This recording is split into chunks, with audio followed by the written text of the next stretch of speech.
അവധിക്കാലം ആഘോഷിക്കാൻ കുട്ടികൾക്കായി സമ്മർ സ്കൂൾ പരിപാടി ഒരുക്കി സ്റ്റേറ്റ് സെൻട്രൽ ലൈബ്രറി. പഠനഭാരത്തിൽ നിന്നും ഒരൽപ്പം വിട്ടുനിന്ന വിനോദത്തിലൂടെ വിജ്ഞാനം നൽകുകയാണ് പരിപാടിയുടെ ലക്ഷ്യം. ഒരു മാസം നീളുന്ന പരിപാടി മെയ് 17 വരെയാണ് ഒരുക്കിയിരിക്കുന്നത്. പരീക്ഷക്കാലം കഴിഞ്ഞു, സ്കൂളുകളും അടച്ചു. ഇനി അവധിക്കാലമാണ്.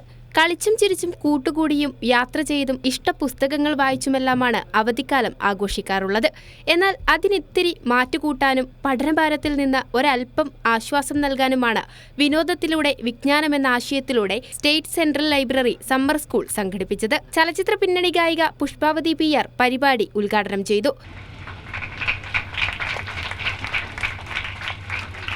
മനസ്സിലെ പാട്ട് എല്ലാവരും കേട്ടു തോന്നുന്നു അല്ലേ? എല്ലാവരും ഇൻസ്റ്റയിലൊക്കെ നിറയെ അതൊരു ടാസ്ക് ആയിട്ട് എടുത്തുകൊണ്ട് പടയാളികൾ ആയിരമായി സമരോത്സുകരായി എന്നൊക്കെ പാടി അങ്ങനെയൊക്കെ ഇട്ട് ഒത്തിരി പേര് എനിക്ക് മെസ്സഞ്ചറിലൊക്കെ ഇട്ടുണ്ടായിരുന്നു. അത് ആരാ പാടി അറിയോ? ആനിയോ? ഞാനാ? ആരേ പറഞ്ഞേ? ഒരാൾക്കെങ്കിലും അറിഞ്ഞല്ലോ, സന്തോഷം.